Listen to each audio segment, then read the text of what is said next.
ప్రాంతీయ దర్శనికి స్వాగతం. ప్రకాశం జిల్లా మార్కాపురం మండలం తిప్పాయిపాలెం వద్ద అనంతపురం వెళ్తున్న ప్రైవేట్ ట్రావెల్స్ బస్సు గేదెలను ఢీకొని బోల్తా కొట్టిన ప్రమాదంలో ధర్మవరంకు చెందిన గజ్జల శివయ్య అనే వ్యక్తి అక్కడికక్కడే మృతి చెందాడు. మరొకరికి తీవ్ర గాయాలు కాగా ఒంగోలుకు తరలించారు. మరో ముగ్గురికి స్వల్ప గాయాలయ్యాయి. ప్రమాదం జరిగినప్పుడు బస్సులో ఉన్న 30 మంది ప్రయాణికులు స్వల్ప గాయాలతో బయటపడ్డారు. స్వల్ప వేగంతో బస్సు బోల్తా పడటంతో ప్రయాణికులు వెంటనే బయటకు వచ్చి వేరే వాహనాల్లో తరలిపోయారు.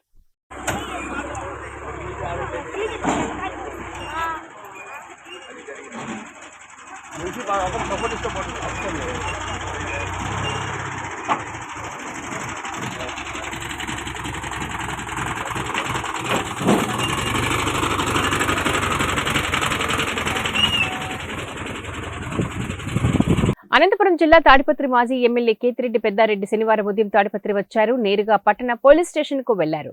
పట్టణ సీఐ నాగేంద్ర ప్రసాద్ ని కలిశారు. ఎన్నికల సమయంలో జరిగిన అల్లర్ల కేసుకు సంబంధించి ఇటీవలి పెద్దారెడ్డికి బెయిల్ మంజూరు చేసింది. దీంతో స్టేషన్ లో సంతకాలు చేసేందుకు వచ్చారా, ఇంకా ఏదైనా కారణం ఉందా అన్న సమాచారం తెలియాల్సి ఉంది. ఎవరికీ సమాచారం లేకుండా ఒక వాహనంలోనే పెద్దిరెడ్డి తాడిపత్రికి రావడం గమనార్హం.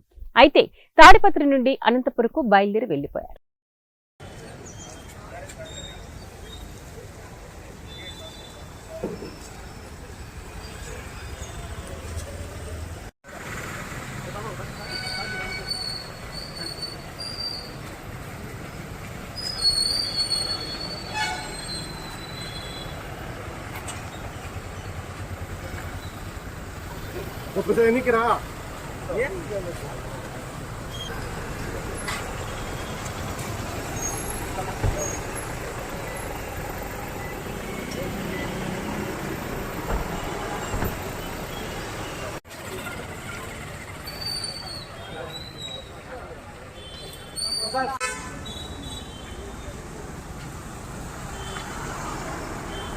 రాష్ట్రంలో తెలుగుదేశం పార్టీ అధికారంలోకి వచ్చి 2 నెలలు కాకముందే పరాజయం పాలైన మాజీ ముఖ్యమంత్రి జగన్మోహన్ రెడ్డికి పిచ్చి ముదిరిందని అనంతపురం జిల్లా రాయదుర్గం ఎమ్మెల్యే కాలువ శ్రీనివాసులు ఎద్దేవా చేశారు. పట్టణంలోని ఆర్ఎన్బి అతిథి గృహంలో విలేకరుల సమావేశంలో ఆయన మాట్లాడారు. గత 2 రోజుల క్రిందట వినుకొండ ప్రాంతంలో వైఎస్ఆర్సీపీ చెందిన రసీద్ జిల్లాలకు మధ్య ఏర్పడిన గొడవను స్థానిక మాజీ ఎమ్మెల్యే బ్రహ్మానాయుడు రాజీ చేసి ఉంటే ఈ హత్య జరిగి ఉండేది కాదన్నారు. రషీద్ హత్య కేసు తెలుగుదేశం పార్టీ నాయకులే హత్యకు కారణమని మాట్లాడడంపై మండిపడ్డారు. జగన్మోహన్ రెడ్డి ఆగడాలు, అసత్య ప్రచారాలు చేస్తున్నారని విమర్శించారు. వైఎస్ఆర్సీపీ పాలనలో ఎస్సీ ఎస్టీల ఊచకోతకు గురి చేసింది వాస్తవం కాదా అని విమర్శించారు. దళిత మేధావి డాక్టర్ సుధాకర్ ను వైఎస్ఆర్సీపీ నాయకులు బలికొన్నది నిజం కాదా అని మండిపడ్డారు. వినుకొండలో హత్య గావించబడ్డ రషీద్ హత్యకు టీడీపీకి ఏమీ సంబంధం అంటూ ప్రశ్నించారు. రాష్ట్రపతి పాలన విధించమని అనడం విడ్డూరమన్నారు. ప్రజా సమస్యలను అసెంబ్లీలో పరిష్కరించే దిశగా ప్రయత్నం చేయకుండా పిచ్చిపట్టి ఢిల్లీకి తనకున్న ఎమ్మెల్యేలతో ఎంపీలతో ఢిల్లీకి వెళ్తారనడం సరికాదన్నారు. నిన్న లేక మొన్న ప్రభుత్వం ఏర్పాటైతే నెలన్నర కూడా నువ్వు ఓపిక పెట్టలేవా? నిన్ను 11 సీట్లకే పరిమితం చేశారు ప్రజలు. అంటే నీ 5 ఏళ్ల పరిపాలనకు ప్రజలిచ్చిన తిరుగులేని తీర్పు అది. నువ్వు పరిపాలనకు చేతగాని ఒక అసమర్థుడివి, ఒక దుర్మార్గుడివి, ఒక నియంతవి. నిన్ను మళ్ళీ మళ్ళీ ఆదరించే సమస్య లేదు. నువ్వు దిగిపో జగన్ అని గట్టిగా నినదించి తెలుగు ప్రజలు ఏకపక్షంగా చంద్రబాబు నాయుడు గారి నాయకత్వాన్ని సమర్థించిన విధానం మొన్నటి ఎన్నికల్లో చూసాం. మరి ఈరోజు ప్రతిపక్ష హోదా కూడా లేని జగన్మోహన్ రెడ్డి అంది వచ్చిన అవకాశాన్ని అసెంబ్లీలో ఉపయోగించుకోకుండా, ప్రజా సమస్యల గురించి మాట్లాడుకోకుండా, వ్యవసాయ సీజన్ ప్రారంభమైంది, రైతుల సమస్యలు మాట్లాడచ్చు, ఇవన్నీ ఏమీ మాట్లాడుకోకుండా 24వ తేదీ ఢిల్లీకి పోతాడంట. ఇతను పోతాడంట, వాళ్ళ ఎమ్మెల్యేలను పిలిచిపోతాడంట, వాళ్ళ ఎమ్మెల్సీలను పిలిచిపోతాడంట.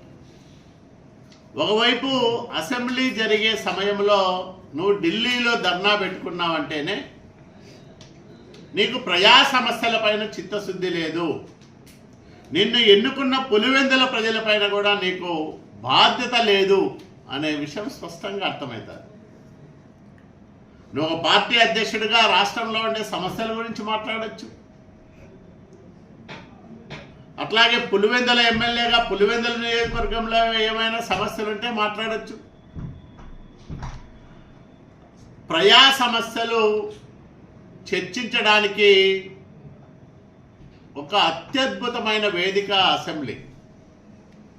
అట్లాంటి వేదికను నువ్వు ఉపయోగించుకోకుండా పారిపోతున్నావంటే ప్రజాస్వామ్యం పైన నీకు అసలు నమ్మకం లేదు జగన్మోహన్ రెడ్డి. ప్రజాస్వామ్య విలువల పైన నీకు ఏమాత్రమో ఆసక్తి లేదు. శాసనసభ అంటే నీకు బాధ్యత లేదు. కాబట్టే నువ్వు శాసనసభ జరిగేటప్పుడు ఢిల్లీలో ధర్నా పెట్టుకోవాలని ప్రకటించావు.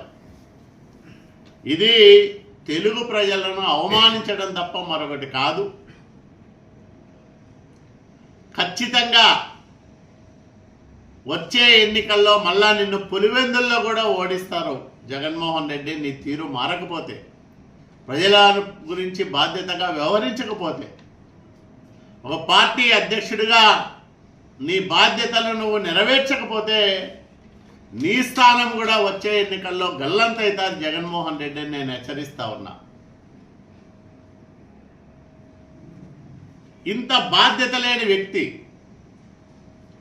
ప్రజలు ఈ రకంగా తీర్పు చెప్పినా ఇంకా వాస్తవంలోకి రాని వ్యక్తి ఏమనాలి? ఇతని మానసిక స్థితిని మనం ఏమనాలి? అంటే జగన్మోహన్ రెడ్డి పిచ్చి ముదిరింది, పాకానబడింది.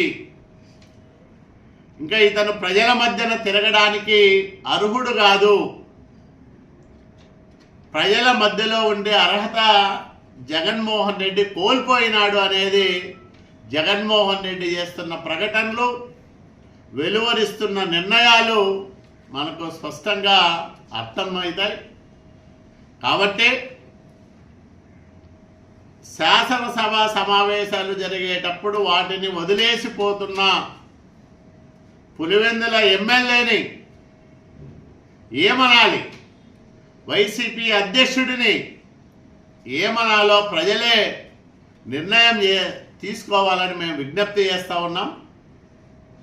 అసెంబ్లీలో జగన్మోహన్ రెడ్డి ఉన్నా లేకున్నా ప్రజల పక్షాన ప్రజా సమస్యల గురించి చర్చించడంతో పాటు వైసీపీ పాలనలో ఈ రాష్ట్రానికి జరిగిన అన్యాయాన్ని, దుర్మార్గాలని, అట్లాగే అవినీతిని, అక్రమాలని, అసమర్థతని ప్రజలకు తెలియజెప్పడానికి శాసనసభను ఒక మంచి వేదికగా తెలుగుదేశం, జనసేన, భారతీయ జనతా పార్టీలు ఉపయోగించుకుంటాయని కూడా ఈ సందర్భంగా నేను ప్రజలకు భరోసా ఇస్తా ఉన్నా.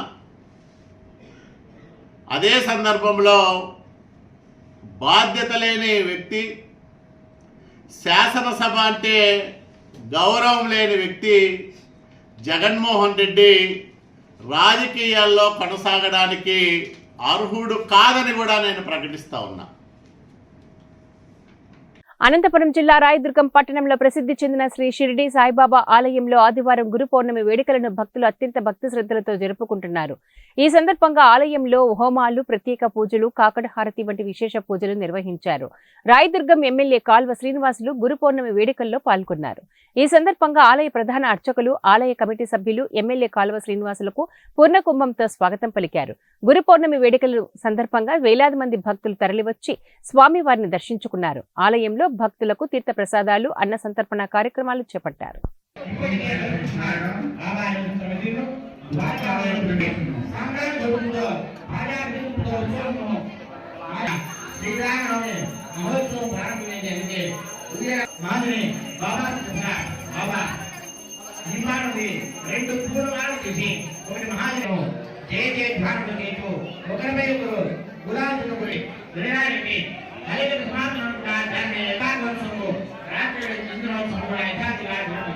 ఈ విధంగా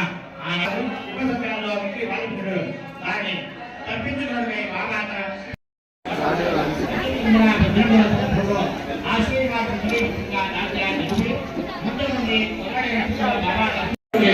తెలంగాణ రాష్ట్ర నీటి అభివృద్ధి సంస్థ చైర్మన్ గా మువ్వా విజయబాబు నేడు ప్రమాణ స్వీకారం చేశారు. ఈ సందర్భంగా ఆయన మాట్లాడుతూ నీటి యాజమాన్యంలో రైతులకు సరైన న్యాయం చేస్తానని తెలిపారు. నీటి యాజమాన్య అభివృద్ధి సంస్థ చైర్మన్ గా ప్రమాణ స్వీకారం చేసిన ఆయనకు రావూరి రవీంద్రనాథ్, జాస్తి వెంకట్రావు, మసూదన్ రావు, ప్రకాశం జిల్లా ఎల్కోట సర్పంచ్ మహమ్మద్ భాషాలు పుష్పగుచ్చాలిచ్చి శుభాకాంక్షలు తెలిపారు.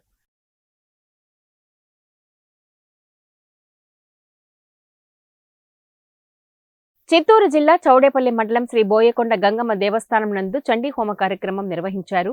గురు పౌర్ణమి ఆషాఢమాసం సందర్భంగా ఆలయ అర్చకులు వేద మంత్రాలతో అమ్మవారికి నవచండీ హోమం నిర్వహించారు. నవచండీ హోమంలో అధిక సంఖ్యలో భక్తులు భక్తి శ్రద్ధలతో పాల్గొన్నారు.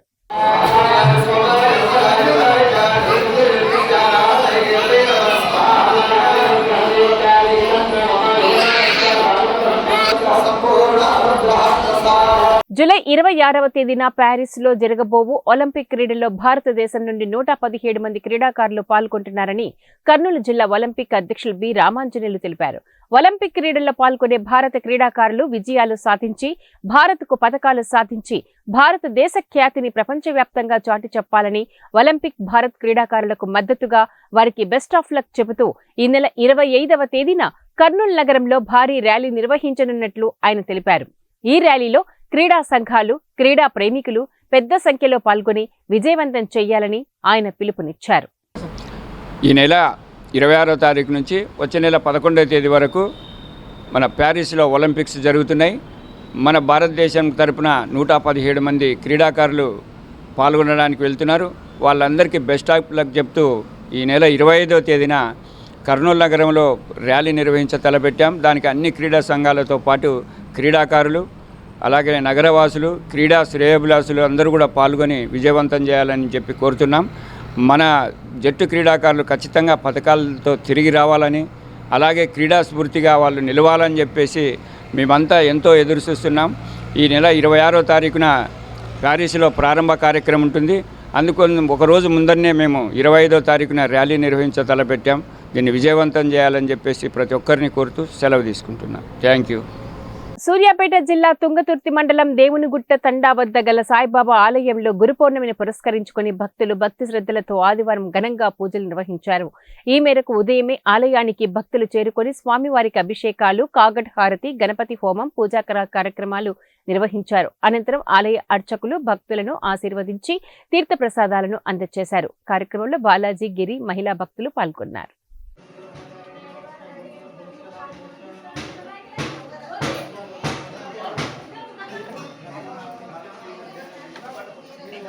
పెట్టండి